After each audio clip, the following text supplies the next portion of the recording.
اکثر زنانې چې په مجلس کې کښیني څلور زنانې د همسایه زنانې چې مراشي داسې خوند په د غیبت باندې اخلي چې ورته پرتی بس په صوفه کې ناشتي او آسی په مزه مزه باندې د بل زنانې غیبتونه کوي مجور د خواشه غیبت کوي خواشه چې بیا سپین سره راشي هغه د مجور غیبت کوي الګ نه ور معلومه او حدیث کې راځي وایي د زنانې متټول په جهنم کې زیاتی وي الله رب العزت فرمایي ولا يغتب بعضكم بعضا وای پتا سو کې یو د بل غیبت سي دی هغه مکوي یو ورور د بل ورور غیبت سي دی هغه مکوي مختل فرمای ايحب احدكم ان ياكل لحم اخيه ميتا فكرهتموه وای آیا تاسو دا خبره خوشوي چې تاسو د خپل مړ ورور چې هغه وفات شوی مړ شوی دا هغه ورور غوښه خوري دا تاسو ځان د پاره خوشوي وای فکرهتمو اس کله تاسو نه خوشوي چې د خپل مړ ورور غوښه خورل دا یو سړی نه خوشي نو دغه سیدا غیبت کول دا داسې دی لکه د خپل مړ ورور غوښه چې یو سړی خوري دا دومره د نقصان خبره ده یعنی نن یو سړی هم دا نه برداشت شي چې د خپل مړ ورور غوښه وخوري دا نه برداشت یو سړی هم څومره بده خبره ده او نن زموږ په معاشره کې دا غیبت څومره عام دی او د دې څخه خلک څومره په غفلت کې دي خلک دا ګر سوای نه چې دا ګناه ده نعوذ بالله یو حدیث کې نبی علیہ السلام فرمایي اتدرون ما الغیبه نبی علیہ السلام صحابه رضی الله عنهم اجمعین ته فرمایي وایا تاسو ته معلومه ده غیبت څه ته وایي غیبت څه شی دی قالوا الله ورسوله اعلم صحابه رضی الله عنهم اجمعین ورته ویل چې د الله او د الله رسول هغه په دې باندې ډیر علم لري قال ذکرک اخاک بما یکره نبی علیہ السلام فرمایل و استاد خپل رور ذکر کول داسې خبره دغه ذکر کول په غب سي داسې خبره کول دغه یو داسې عیب ذکر کول دغه په باره کې یو داسې خبره کول بما یکره چې هغه سړی که خبر سي نو هغه په هغه باندې خوا بدی هغه ته هغه نه خوښ نه پسند دی ان د یو رور داسې تذکره کول کچېری هغه خبر سي هغه په دې باندې خوا بدی نو دې ته غیبت ویل کیږي قیل افرأیت ان کان فی اخیه ما اقول نو چا د نبی اسلام څخه پوښتنه وکړه وای کومه خبره چې موږ په دب شي کوو کچېری هغه خبره په دک وینو بیا وسنګي قال ان كان فيه ما تقول فقد اغتبته نبی علیہ السلام ورته ویل کچېری په دکی یو خبره وی بیا ته په دب سي هغه خبره په دب سي یادې هغه عیب د بیانې فقد اغتبته نو تا وې د غیبت وکي فإن لم يكن فيه ما تقول فقد بهته وای کچېری داسې وی چې هغه عیب په دکی نه وی او ته چې دی بیا په دب سي هغه عیب خبري په دب سي کوي بیا فقط بهته دا خو ته په دب سي بیا بهتان وتړي بیا خو ته په دب سي بهتان وای او بهتان چې دی هغه تر غیبت هم سخت ګناه ده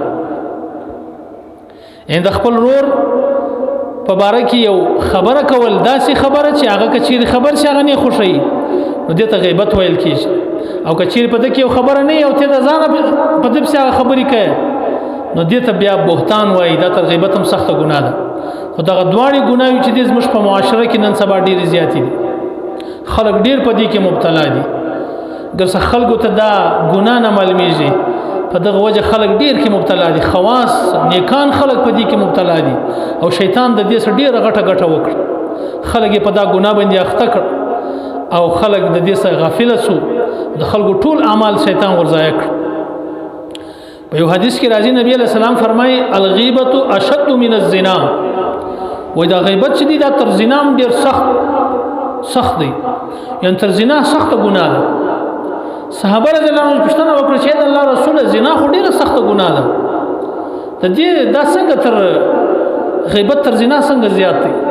نبی علیہ السلام ورته فرمایي ان الرجل لا يزني فيتوب الله عليه و یو سړی چې دی هغه زنا کوي د خپل شهوت او دغه په وجه باندې زنا یو بیا هغه باندې وای دا سړی توبه وکړي نو الله رب العزت د توبه قبول کړي د معاف کړي د مغفرت وکړي او د غیبت والا چې کم دی داغه مغفرت تر هغه پورې نشي کېدلی تر څو پورې چې د کم سړي غیبت کړي دی هغه نه کی معاف چې هغه تر څو پورې نه معاف کړي تر هغه پورې د ګناه چې دا ګناه نه معافي شي الله هم نور معافي خدا غیبت کول دا د بنده حق دی چې تر څو پورې دا بنده سره معافي نه غوښتي تر هغه پورې چې دا ګناه نه معافي شي نو په دغه وجه باندې دا غیبت چې دا تر زنا سخت دویمه خبره چې خلک زنا کوي سړی وکي الله دې زموږ ټول حفاظت وکي نو هغه ډیر نادم ای ډیر پښیمانه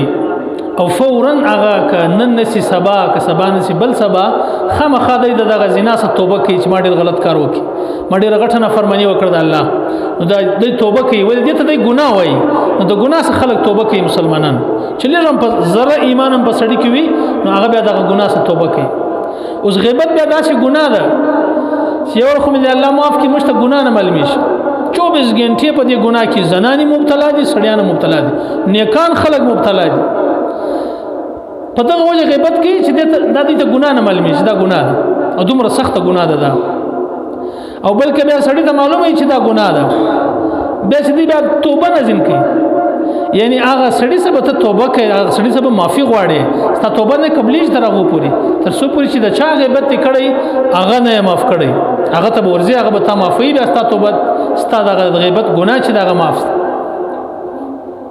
نه په دغه وجه باندې د غیبت سم خپل ځان راوګرځو او نبی علیہ السلام په یو حدیث کې فرمایي لما عرج بي مررت بقوم لهم اظفار من نحاس وکم چې ماته الله پاک معراج راوکي چې معراج ته ولاړم مررت بقوم زه په یو قوم باندې تیرېدم لهم اظفار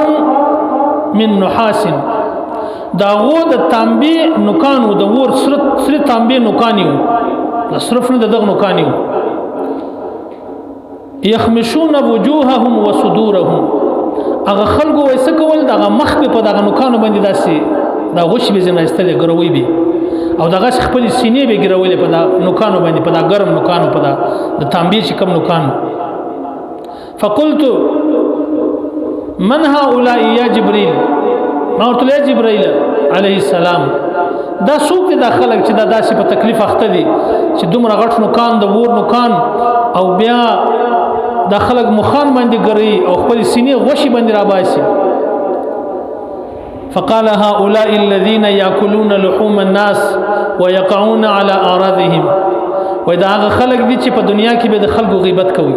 د خلکو غوشي به خورلې دا خلک دي نه الله په دغه عذاب باندې مبتلا کړي ويقعون في اعراضهم او د خلکو عزتونه به لټاول د خلکو عزتونه به خرابول دا هغه خلک دي الله پاک نن په دغه عذاب باندې مبتلا کړي دا غیبت دومره تکلیف دی عذاب او نبی علیہ السلام یو ځای فرمایي وای دا سود نه دي سود دا ډیره سخته ګناه ده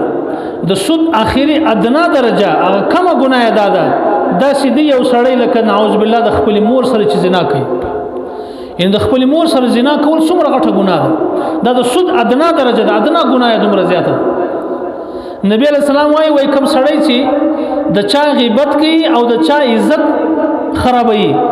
دا وای بدترین سود دی بدترین سود دی تر ټولو بد سود دا غدي چې د بل عزت خرابوي د بل غیبت کوي یعنی د سود ادنا درجه ورشو نبی علیہ السلام چې لکه د مور سره چې زنا کوي او بدترین سود دی څه ته ویل چې د چا عزت خرابوي د چا غیبت کوي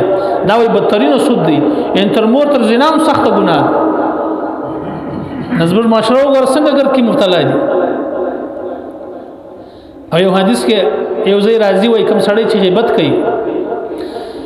خو دغه د پاره به د قیامت په ورځ به په جهنم کې یو پلر دی د پاره د ور پلر وي ستون دستنه په دغه باندې به په زنجیرانو باندې تړلې په دا پلر باندې او الته به یو د ور انګارونه وي دا هغه انګارو سره د انګار راپورته سیده د په د زړه باندې به د فایر باندې کې لکه نن سبا چې میزایل راپورته کې او ځای ویلې هغه انګار باندې هغه ور باندې به د خاص په د زړه باندې ولي زړه باندې په دې وجه ولي چې د خلکو زړونه زیرول د خلکو غیبت یې کو د خلکو عیب یې بیانوي دا عذاب ورکوي او یو ذکر راځي وای دی په جهنم کې یو ځای دی هاویه ورته وای هاویه دغه نوم دی وای هغه دومره بیکار ځای دی وای کوم ټیم چې دغه غیبت والا چلته ورسي وای د جهنم والا به وای چې دا څه بدبودار سړی رالی د دې څه عمل دی په دنیا کې کومه ګناه کولی چې دومره سخت بوی زی او ملزم په نفرت یعنی د جهنم خلک به د دې سړي څخه پناه غواړي کوم سړی چې غیبت کوي دومره خطرناکه سزا ده د دې سړي د جهنم والا به نفرت ځین کوي دا غیبت دومره سخته ګناه ده او نظم هر ځوان هر زنانه خاص کر زنانه چې په مجلس کې کښینی څلور زنانه د همسایه زنانه چې مرایش دا شي خون په غیبت باندې اخر چي ورته پرتی بس په صوفه کې ناشتي او ناشي په مزه مزه باندې د بل زنانه غیبتونه کوي مجور د خواشه غیبت کوي خواشه چې بیا سپینسل راسي هغه د مجور غیبت کوي الګ نه دور معلومه او په حدیث کې راځي وایي د زنانه متټول په جهنم کې زیاتی وي دا غوځدار چې دی خو یو د خپل میړه احسان نه مني او بل غیبت ډیر زیات کوي غیبتونه ډیر کوي سړی هم کوي خلک هم کوي دا خو زنانه چې دی هغه په حدیث کې راځي هغه ډیر غیبت کوي نو باید چې دا ګرد زموږ خوندې مندي هغه د غیبت سزا راوځي